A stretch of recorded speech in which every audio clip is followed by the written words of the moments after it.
네, 국자재입니다. 오늘은 제가 일본에서 차를 한 대 사려고 차를 보러 왔어요. 일본에서는 신차 말고 중고차를 사는 방식이 한국이랑 조금 달라요. 한국처럼 간단하지가 않습니다. 비싼 차는 살 마음이 없어요. 왜냐면은 차를 개조를 해야 되기 때문에 중고차를 사더라도 너무 비싼 차, 신차급 중고차는 굉장히 낭비여서 저렴하면서 제가 개조해도 부담이 없을 만한 차를 찾고 있고요. 타이어도 굉장히 많이 살아있고, 엔진을 켜봐야 될 것 같긴 한데, 이제 저희가 이제 세 번째 온 가게는 스타백원이라는 차예요. 근데 이 차 같은 경우 타이어 트레드는 많이 남았는데 타이어가 좀 오래된 것 같긴 하지만 그럭저럭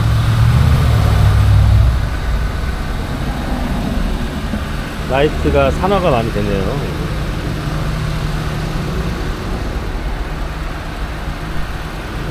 외관은 별로 좋지가 않네. 잔기스도 좀 많이 있고,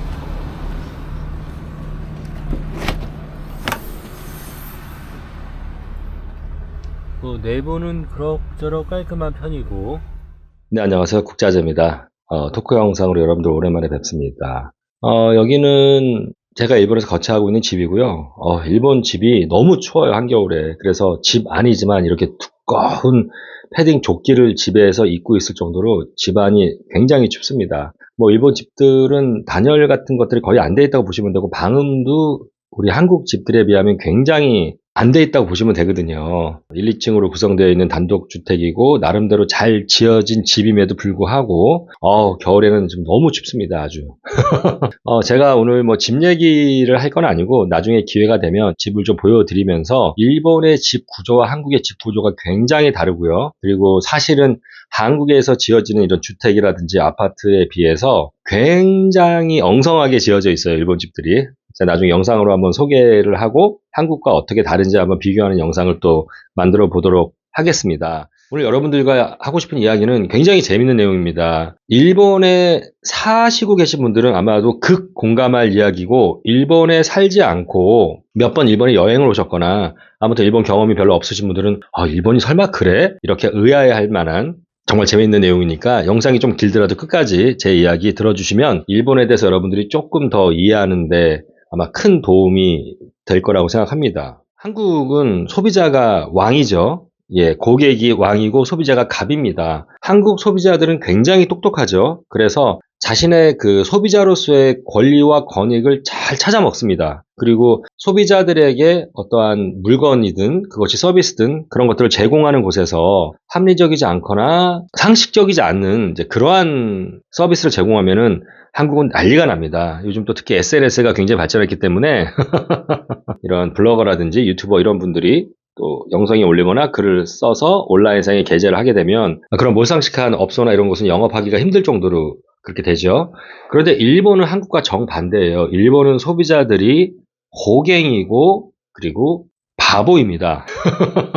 네, 일본은 한국과 정반대예요. 일본 같은 경우는 소비자들이 호갱입니다. 정말로. 제가 옛날에 한 4년 전인가 올린 영상에서 일본인들은 친절만 하다라는 영상이 있었고 그게 수십만 뷰가 나왔어요. 많은 분들이 봐주셨는데 일본에 이렇게 여행 오신 분들 보면 일본 사람들이 굉장히 친절하잖아요. 그래서 일본 사람들 너무 친절하다. 그래서 서비스 마인드도 굉장히 좋을 것 같고 어떤 고객 만족 이런 것들이 한국보다는 더 많이 이루어질 것 같은 그런 느낌을 받게 됩니다. 실제로 일본 사람들이 굉장히 친절한 건 맞아요.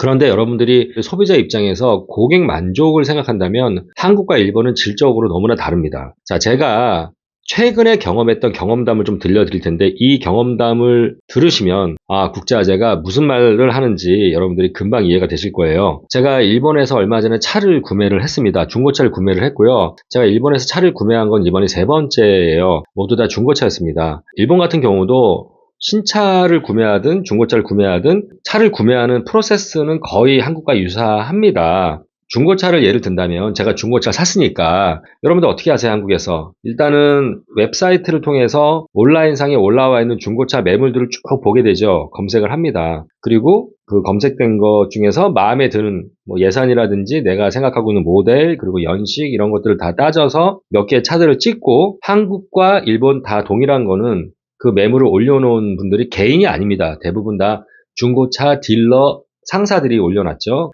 그런 이제 매물들을 직접 눈으로 확인하고 체험하기 위해서 중고차 딜러를 찾아가게 돼요. 여기까지는 한국이나 일본이나 똑같아요. 그런데 차를 보러 중고차 상사, 딜러를 찾아가서 차를 보는 그 순간부터는 한국과는 굉장히 큰 차이점이 있습니다. 첫 번째로 한국 같은 경우는 어떻습니까, 여러분들? 중고차를 보러 가면 그 중고차 딜러 상사에서 차를 싹 세차를 하죠, 기본적으로. 그리고 외관뿐만이 아니라 실내도 깨끗하게 닦아 놓습니다. 그리고 대시보드라든지 핸들 이런 데들은 또 어떤 약품 처리를 해가지고 아주 반짝반짝하게 윤이 나죠. 그것도 모자라서 엔진룸을 딱 열면은 엔진룸까지도 깨끗하게 청소를 해요. 그래서 그 딜러가 팔고자 하는 그 제품들의 상품적 가치를 높여요. 손님을 맞이할 준비를 했다라는 거죠. 그런데 일본 같은 경우는 그렇게 깨끗하게 세차를 싹 해놓고 반짝반짝 광까지 내놓는 그런 상사는 거의 본 적이 없고, 차 외관이 어느 정도 깨끗하게 세차만 돼 있어도 그 상사에서는 나름대로 손님 맞을 준비를 잘 해놓은 거예요. 그 정도가 아니고 정말 먼지가 이렇게 두껍게 껴 있어서 보통 실외에 이렇게 차들을 세워놓는 경우가 많기 때문에 일본에서는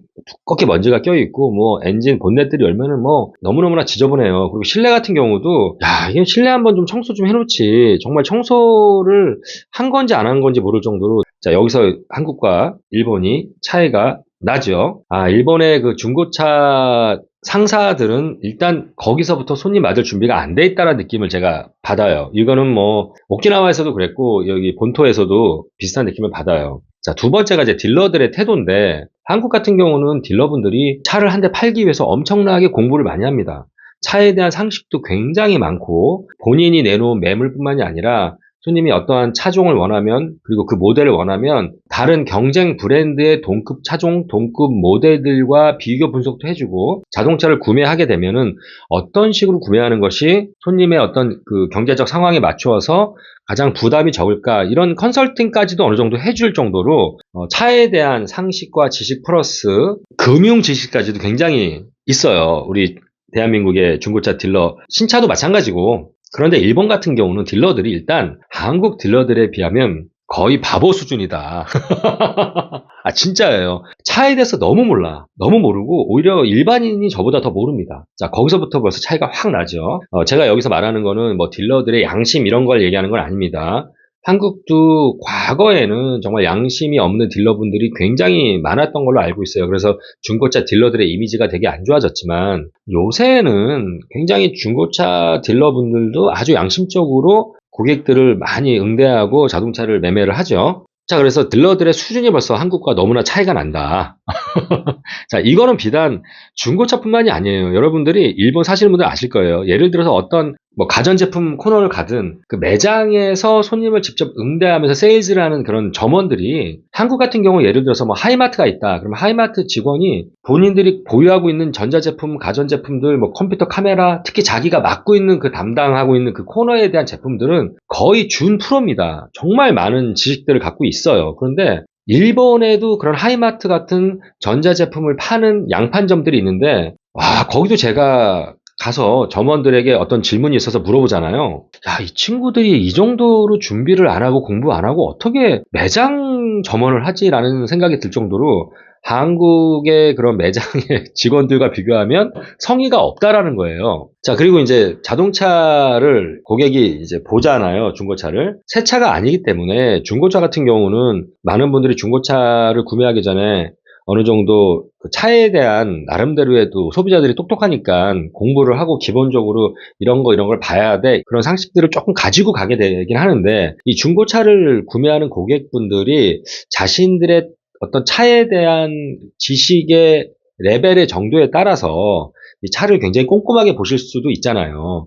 예를 들자면 뭐 엔진 룸을 열어보고 여러 오일 계통이나 이런 것들 체크하고 뭐 배터리도 체크하고 이 차가 뭐 침수가 됐던 차인지 뭐 과거에 어떤 이력이 있는 건지 꼼꼼히 따져보고 또 침수 같은 경우는 안전벨트를 뭐 끝까지 본다거나 그래서 안전벨트 맨 밑동에 어떤 흙이나 이물질이 묻어 있는지 아니면은 그리고 엔진 시동을 켜보고 또 엔진 소리도 들어보고 미션도 넣었다 뺐다 하면서 미션의 어떤 충격이라든지 이런 것들도 차를 많이 알면 알수록 그 차를 좀 자세하게 봅니다. 그러면 한국의 중고차 딜러분들은 웬만해서는 그 차를 사러 오신 구매자가 차에 어떤 큰 데미지를 입히거나 상품성을 떨어뜨리지 않는 범위 내에서는 어느 정도 자유롭게 차를 보도록 합니다. 뭐 숨기거나 그렇게 소비자가 자세히 본다 그래서 기분 나빠한다거나 그러질 않아요. 그리고 매물에 자신 있으면 더더군다나 마음껏 보세요 이런다고요. 저 같은 경우도 뭐 한국에서 중고차를 몇 번 산 경험도 있고 또 신차를 산 경험도 있어요. 한국 같은 경우 중고차 살 때 대부분은 시운전을 하게끔 허용했던 것 같아요. 저는 100% 시운전을 했거든요.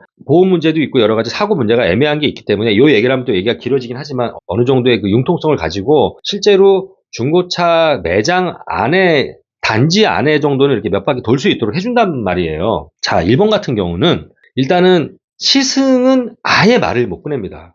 보험이 안 돼 있는 차들이 많아요. 보험이 다 안 돼 있는 차들이기 때문에 혹시나 고객이 시승을 하다가 사고가 일어나면 좀 애매하기 때문에 절대 시승이라는 거는 여러분들 꿈도 못 꾸고요. 한국은 뭐 상사 보험도 있고 일본에서는 일단은 시운전은 다음에 아예 생각을 못 합니다. 그리고 이 중고차를 보러 온 고객이 아까 말씀드렸듯이 키를 받아서 실내에 들어가서 뭐 엔진을 켜고 뭐 미션을 넣었다 뺐다 하고 예를 들어서 좀 악셀링을 좀 해본다거나 그래서 엔진 소리도 들어보고 또 뭐 미션의 충격이나 이런 것들도 조금 시운전을 못하니까 이렇게 좀 들어보고 고객이 그 차에 대해서 알고 있는 어떤 그 상식들을 총동원해서 차의 상품성을 떨어뜨리지 않는 범위 내에서 막 자세하게 보잖아요. 굉장히 불쾌합니다. 굉장히 불쾌해요.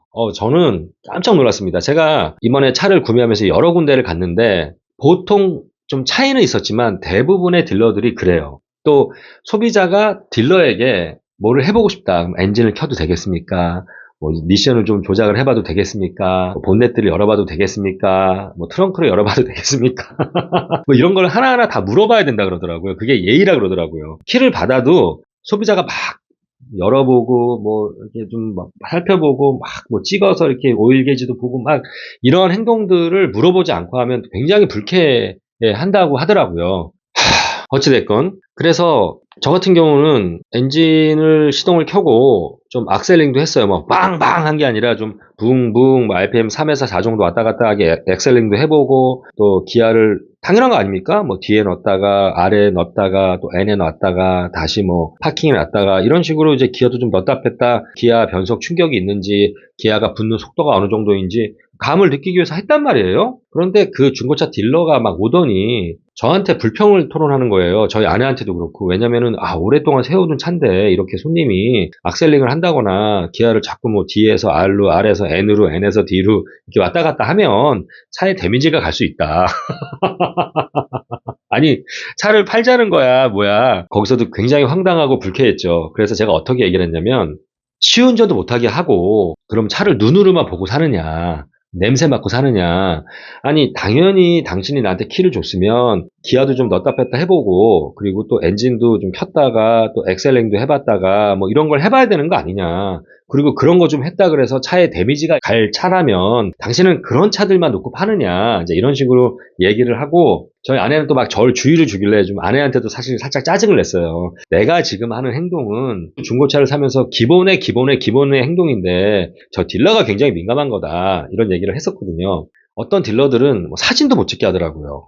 제가 차를 한 대를 이렇게 찍어놓고 그 딜러 상에 갔어요. 그런데 제가 찍어놓은 그 차와 같은 모델, 또 비슷한 연식의 비슷한 가격대의 차가 한 15대가 있는 거예요. 그 중에서 한 6, 7대를 봤습니다. 그러니까 저는 이제 기억을 해야 되니까 차를 사진을 좀 찍어서 이 차일지 저 차일지 고민을 해야 되잖아요. 집에 와서 사진을 막 찍으려고 그랬더니 딜러가 오더니 사진을 못 찍게 하는 거예요. 그래서 왜 못 찍게 하느냐? 그러니까 당신이 이 차를 사시면 사진을 찍는 것을 허용하겠다.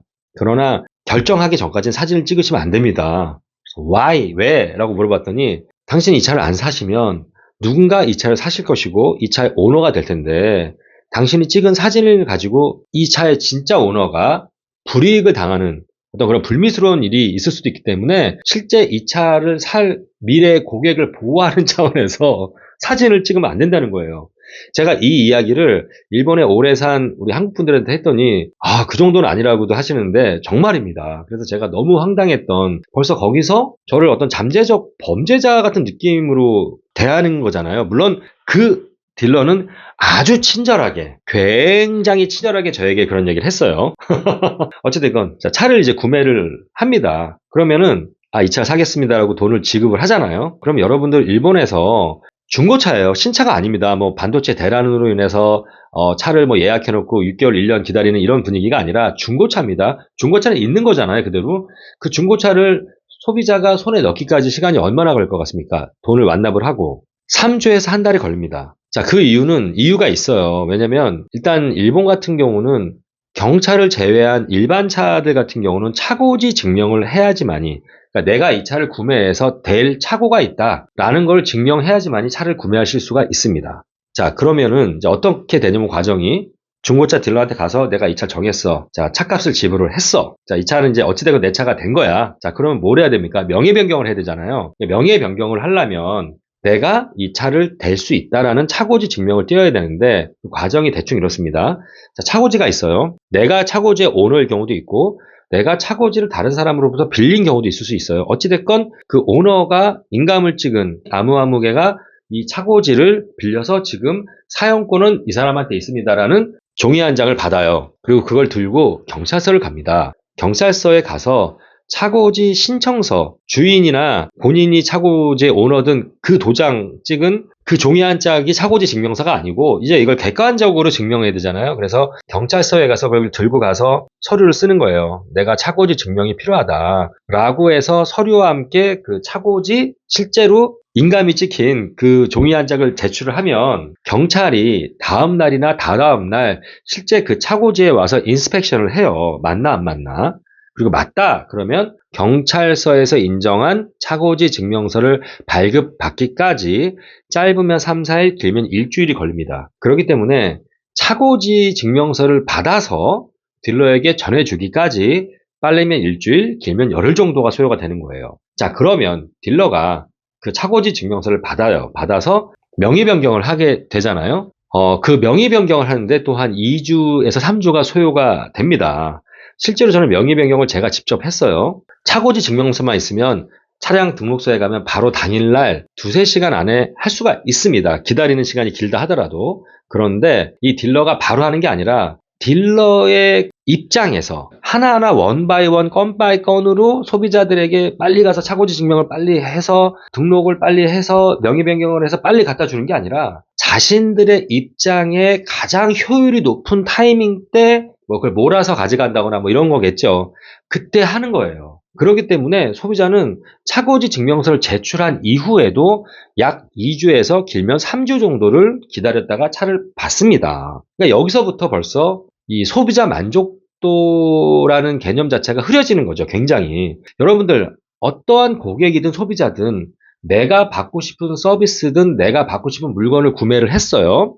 서비스료를 지불했을 때 그거를 늦게 받고 싶은 사람이 있습니까? 다 빨리 받고 싶어 하지 않을까요? 대부분의 소비자들의 심리는 어찌됐건 돈도 지불했겠다. 구매하려는 물건이 됐던 서비스가 됐던 빨리 받고 빨리 내가 그거에 주인 행사를 하길 바란단 말입니다. 근데 일본에서는 이런 거죠. 기다려.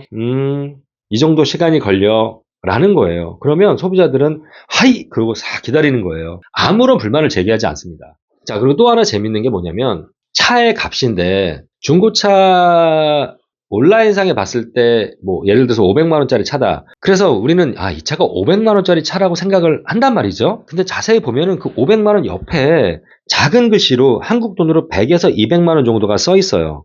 그러면서 거기에는 어떤 서비스라는 게 써 있습니다. 근데 그 서비스가 명확하게 어떤 서비스인지 자세하게 설명해 놓지는 않았어요. 제가 물어봤죠. 이게 어떤 서비스냐. 아까 말씀드렸던 돈을 받으면 중고차 그 딜러상에서 명예 변경을 해줘야 되잖아요. 그게 제일 큰 것 같아요. 가장 행정적으로 좀 일을 봐야 되고, 일본 같은 경우는 차를 산 곳과 차를 사는 구매자의 거리가 있으면 차량 등록소를 꼭 구매자가 차고지 증명을 한 주소 관할 자동차 등록 사업소에 가서 이런 행정적인 일을 봐야 됩니다. 자, 그런 여러 가지 심부름들에 대한 서비스료가 100에서 많게는 200만 원 정도가 따로 붙습니다. 그러면 나는 500만 원짜리 차인 줄 알고 생각을 했는데 2, 30만 원도 아니고 100에서 150만 원, 좀 작은 경우에 또 차마다 다 달라요. 한 7, 80만 원도 있지만 100만 원 이하짜리는 제가 별로 못 본 것 같아요. 보통 싸야 7, 80만 원에서 비싼 경우는 한 150만 원까지 그 서비스 차지가 붙어요. 그런데 이 행정적인 여러 이제 몇 가지 서비스 항목을 얘기를 해주는데 소비자가 바보가 아니지 않습니까? 제가 들었을 때 이게 과연 차값에서도 마진을 충분히 남기고 또 그런 행정적인 일을 딜러가 심부름을 좀 해준다는 조건으로 한 100만 원, 150만 원, 120만 원 이런 큰 돈을 받아? 도저히 그럴 만한 난이도가 있거나 그럴 만한 시간을 뺐거나 그럴 만한 힘든 일이 아니란 말이죠. 그러니까 거기서 다시 한번 장사를 하는 거예요. 그게 제가 알고 보니까 딜러 그 회사의 또 큰 수익원이기도 하더라고요. 자, 거기에 플러스 소비자의 그 주소, 차가 등록되는 그 주소지에 관할 자동차 등록 사업소 같은 곳이랑 차를 판 그 딜러 상사의 그 지역이랑 거리가 서울로 치면 같은 도봉구야, 같은 서초구야. 그러면은 추가 비용이 안 붙습니다. 그런데 저 도봉구에서 차를 샀어. 근데 나는 강남구 살아. 그러면 어쨌든 차를 타고 와서 그걸 해야 되잖아요. 그 거리에 따라서 아니면 나는 서울에 사는데 인천 가서 차를 사왔어. 그러면 어느 정도 뭐 1시간 거리야 차로. 이 거리에 따라서 작게는 한 15만 원부터 많게는 한 4, 50만 원까지 그 출장 비용이 또 붙는 거예요. 차값에서 일단 충분히 이익을 남겨 먹고 그리고 아까 그 몇 가지 행정 서비스나 여러 가지 서비스에서 벌써 큰 돈을 남겨 먹고 거기서 또 거리가 멀다 그러면 그 거리에 대한 부분까지도 거의 일본의 택시비 기준으로 하는 것 같아요. 그래서 그 돈을 또 내야 됩니다. 그래서 3주에서 한 달 정도가 지나야 내가 차를 내 손에 인도받게 됩니다. 자, 한국 사람들 같으면은 아마 이런 시스템이면은 왜라는 질문을 할 거예요. 왜 이렇게 내가 돈을 많이 내야 되죠? 왜 3주라는 시간을 기다려야 되죠? 경찰서에 가서도 왜 이 서류를 떼는데 4일에서 일주일이 걸리죠? 이런 식으로 항상 문제의식을 가지고 있고 왜라는 질문을 스스로에게도 하고 그 서비스를 제공하는 제공자에게도 하죠. 그래서 소비자들이 어느 정도 납득이 가능한 그런 선에서 이제 비즈니스가 이루어지고 매매가 이루어지게 되는데 일본은 정말 한국 사람 입장에서는 너무나 이게 상식적으로 말이 안 되는 이거 우리가 알지 않습니까? 예를 들어서 이걸 내가 직접 해. 저는 이번에 딜러한테 통하지 않고 차를 직접 다이렉트로 구매를 했습니다. 그래서 차를 받은 다음에 차고지 증명을 제 스스로 띄웠고 차고지 증명서를 가지고 제 스스로 운전을 해서 저희 주소가 있는데 차량 등록을 하고 명의 변경을 했어요. 그거 다 하는데 경찰서 차고지 증명 발급받기까지 한 4일 정도 걸린 거 빼고는 다 일사천리하게 일을 했습니다. 4일에서 5일 정도 만에 한 거예요. 그리고 제가 이제 내 명의가 된 보험까지 가입된 차를 정상적으로 운행을 한 거죠. 근데 이걸 만약에 딜러 상사에서 샀다 그러면 지금도 아마 차를 못 받고 있지 않았을까. 자, 그런 그 왜라는 문제의식이 일본 소비자들은 전혀 없습니다. 그리고 일본 소비자들을 상대하는 그 서비스를 제공하는 쪽에서는 저항도 없어, 컴플레인도 없어, 왜라는 질문도 없어, 이렇게 예전부터 세뇌가 돼 있어서 국민들이 저항하지 못하게, 컴플레인하지 못하게 참는 것이 미덕이고 아름다운 것으로 포장되어 있고 세뇌되어 있는 국민들, 소비자이기 때문에 막 하는 거예요, 정말. 친절만 합니다, 눈앞에서. 자, 제가 차를 받아왔습니다. 그래서 저는 이 차를 2열과 3열 시트를 탈거를 해서 제가 오키나와에서도 캠핑카로 개조를 해서 8인승 차를 굉장히 재미있게 캠핑을 하고 차박을 하면서 오키나와 구석구석 여행을 했던 경험이 있거든요. 본토에서도 좀 해보고 싶어서 이제 2열, 3열을 탈거를 하려고 했어요. 일반인들도 좀 공부하고 그리고 장비라든지 도구가 다 있고 공구가 다 있고 또 그런 작업을 할 수 있는 요 장소가 있으면 2열, 3열 탈거를 하는 게 힘들고 좀 귀찮긴 하겠지만 누구나 할 수 있는 겁니다. 자동차라는 것이 조립과 해체가 가능한 거잖아요. 그래서 제가 혼자 해볼까도 했는데 아무래도 그거 2열, 3열 탈거를 하다가 제가 워낙 국자재가 똥손이어서 제가 예전에 오키나와 영상에도 그런 이야기를 했는데 혹시 하다가 잘못하다가 차에 뭐 기스라도 나거나 뭐 손이라도 다치면 어떡하나 우려가 돼서 그래서 카센터에 갔습니다. 카센터를 막 몇 군데 동네 카센터를 돌았어요. 그랬더니 그 정비사들이 하는 말이 자기가 제 차가 혼다거든요. 이 차에 2열, 3열을 떼본 적이 없대요. 근데 제 차가 뭐 굉장히 그 희귀종이 아닙니다. 한국으로 치면 뭐 카니발, 뭐 스타렉스 이런 차예요. 굉장히 인기가 있는 아주 일반화된 미니밴인데 2열, 3열 의자를 탈거해 본 적이 없어서 못하겠다는 거예요. 아니 프로페셔널 자동차 정비사가 맨날 자동차를 해체했다 조립했다 고치고 다시 해체하고 조립하고 이게 일인 사람들이 자동차 의자 2열, 3열을 탈거를 해본 적이 없어서 못하겠다라고 바로 기법을 하는 거죠. 좀 그것도 이해가 잘 안 됐고 오히려 그건 뭐 솔직하다 할 수 있어요.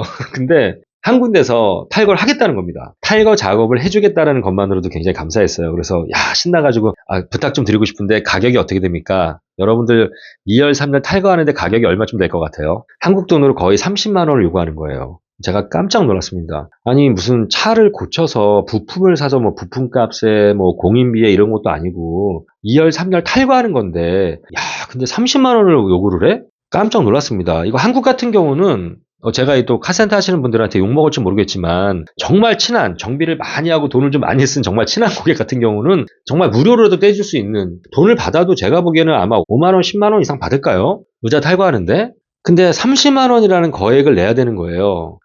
제가 너무 놀랐습니다. 이런 가격을 불러도 돼? 그래서 혹시나 하는 마음에 제 차가 혼다였잖아요. 그래서 혼다 직영 카센터를 갔습니다. 왜 한국도 뭐 현대 뭐 애니카 이런 데가 있잖아요. 그런 데 간 거예요. 상담을 쭉 했습니다.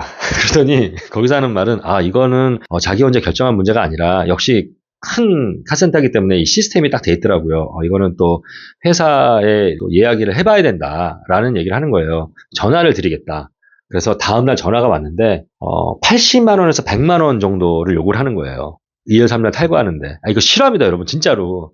그러면서 저희 아내한테 하는 말이 뭐냐면 우리 정비사들은 원상 복귀시키는 일이 메인이다. 그러니까 망가지거나 뭔가 떨어져 나가거나 부러진 거를 원 상태로 돌리는 일이 메인인데 이건 반대로 원래 있던 의자 2개를 해체하는 반대의 일이 아닙니까?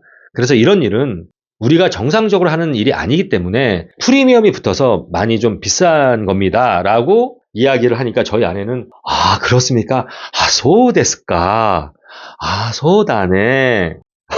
만약에 한국 사람한테 이 혼다의 직원이 얘기한 걸 똑같이 얘기했다면 이거는 비싸고 싸고 문제가 아니라 욕먹을 짓이죠. 네가 얼마나 나를 바보로 보면 이렇게 말도 안 되는 논리를 가지고 비싼 돈을 요구를 하느냐라고 호되게 혼나고 당신들 왜 이래 뭐 이런 식으로 막 하여튼 그렇게 말도 안 되는 설명을 하더라고요. 그래서 저도 너무 황당했는데 그러다가 30만 원은 너무 과한 것 같고 더 찾아보자. 그래서 집에서 조금 더 거리를 둬서 조금 멀리 있는 카센터들을 또 막 설치를 했어요. 가서 전화로 상담하면 안 됩니다. 일본은 전화로 상담하면은 무슨 말인지 이해도 잘 못하고 뭐 자기들 회의를 해보고 이거를 어떻게 할지 말지를 연락을 드리고 연락 오는데 며칠 걸려요. 그래서 전화로 상담하는 것보다는 가서 직접 차도 보여주고 이 차를 이렇게 이런 목적으로 2열, 3열 탈거합니다. 이렇게 하는 것이 훨씬 빠르거든요. 좀 집에서 거리가 있는 그런 카센터들을 막 또 다니면서 물어봤는데 10만 원에 해주겠다는 데가 있네.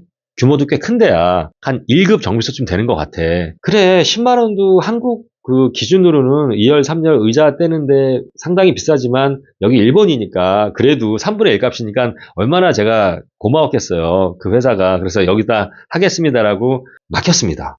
차를 맡겼어요. 맡기고 나서 한 2시간 정도 있다가 그 회사 전화가 옵니다. 저희 아내한테. 원래는 10만 원에 이걸 2열, 3열을 해드리기로 했는데 하다 보니 이런 작업들이 좀 더 많이 해야 돼서 이거 하는데 얼마, 저거 하는데 얼마 해서 한 40만 원 정도를 받아야겠습니다라고 이미 저는 거기다 차를 맡긴 상태에서 40만 원 정도 4배 되는 가격, 40%가 아닙니다, 여러분. 4배 되는 가격을 저한테 얘기를 한 거예요. 저는 이제 너무 화가 난 거죠. 뚜껑이 팍 날아가면서 아내한테 따지겠다. 그랬더니 아내는 일본 사람이잖아요. 오빠, 일본은 원래 그러니까 이게 정상이다. 그러니까 오빠 40만 원 다 내자. 이미 차도 맡겼지 않냐. 아니면 우리가 그냥 직접 힘들더라도 공구 사서 하자. 이렇게 된 거예요. 제가 아내를 앉혀놓고 이제 따지러 가기 전에 설명을 했습니다. 이게 왜 잘못됐느냐. 그 친구가 그 카센터 직원이 전문가 아니냐 나보다는. 그러면 내 요구사항은 2열 3열을 깔끔하게 떼서 차가 평탄화되는 거면 그 사항을 이해를 했고, 그러면 나랑 같이 차에 가서 이 차 같은 경우는 이러이러한 난이도가 있으니까 이 차는 얼마입니다. 근접한 견적을 좀 내려주고, 혹시 작업을 하다 보니 이런 난이도가 있어서 뭐 차가 부식이 돼서 이를테면 차가 뭐가 눌러붙어서 이거 정상적으로 떼지는 게 아니라 이거는 어떤 처리를 해야 된다. 그래서 뭐 몇만 원이 더 붙어야 됩니다. 라는 이런 것도 아니고 어떻게 4배나 차이가 나느냐 쫙 설명을 해줬어요. 아내가 저한테 하는 말이 오빠 말이 맞대요. 오빠 말이 다 맞고 오빠가 옳대. 근데 오빠 40만 원 내자. 여러분 이해되세요? 제가 사랑하는 아내랑 이런 걸로 일본에서 가끔 싸웁니다, 진짜로. 제가 이제, 나 싸울 거 아니고 가서 내가 설득을 하겠다. 설득도 못하게 와이프는. 일본 사람들은요, 어떠한 그 갈등이 생기는 구조를 끔찍히 싫어하거든요. 저를 막 자제를 시키는 거예요. 아니야, 내가 거기랑 싸우겠다는 거 아니야. 나도 좀 양보하고, 당신 내가 옳다며. 거기서 이런 부분은 잘못한 거니까 이렇게 서로 양보해서 이 가격에 합시다. 아니면 그냥 원상복귀를 하든지 내가 떼겠습니다. 이 얘기를 할 거다. 그랬더니 오빠 혹시 거기서 의자를 혹시 하나나 둘이라도 떼놨으면 그냥 그거 다 돈 주고 그냥 오빠 원상복귀 시켜달라면 하지 마. 거기까지 하나 떼었으면 하나 띈 걸로 갖고 와서 우리가 오빠랑 나랑 둘이 떼자. 이렇게 일본 사람들이 이게 착한 게 아니고요. 이거는 정말 호갱이죠. 그래서 알았어. 아내를 진정을 시키고 내 성질대로 안 할게. 그리고 카센터를 찾아갔어요. 갔더니 이미 가격이 4배 차이가 나는데 이미 의자 2열 3열을 다 탈거를 이미 해놓은 상태고 그 레일 같은 거를 좀 빼기가 좀 힘들어서 그런 거를 차지를 막 해놓은 거예요. 근데 그 카센터 직원도 자기가 잘못했다라고 인정을 하더라고요. 제가 조목조목 따졌습니다. 좋게 아주 부드럽게 이러이러한 거는 당신이 전문성도 없어 보이고 이게 뭐 40%도 아니고 4배 정도의 가격이 이렇게 올라간다라는 거는 파이널 프라이스에서 잘못된 거고 뭐 어쩌고저쩌고 제가 논리적으로 얘기를 했더니 이 직원이 바로 미안하다고 하고 본인이 의사전달을 잘못한 것 같고 견적을 잘못 낸 것 같습니다라고 하면서 결과적으로 한 10만 원 정도를 디스카운트를 해줘서 한 30만 원이 좀 안 되는 돈에 결국 2열 3열을 탈거를 했습니다. 자, 제가 여기까지 제 경험담이 이제 끝난 거거든요. 차를 구매해서 이제 의자를 탈거하기까지 여러분들이 한국에서 제가 똑같은 일을 한다고 했을 때 어떨까요? 아마 제가 일본에서 받은 스트레스와 황당함 같은 그런 경우는 거의 없었을 것 같거든요. 여기서 중요한 거는 저희 아내나 저희 장인 장모님의 태도인 거예요. 어느 누구도 야 이거 불합리한데? 야 어떻게 그렇게 4배 가격이 올라갈 수 있어? 이렇게 말씀하시는 분은 단 한 분도 없었고 저희 장인어른 씨한테 그러시는 거예요. 이거는 자네가 비싸다고 생각이 들면 거기다 안 맡기고 본인이 공구 사서 하면 된다고. 그래서 제가 말씀 맞습니다.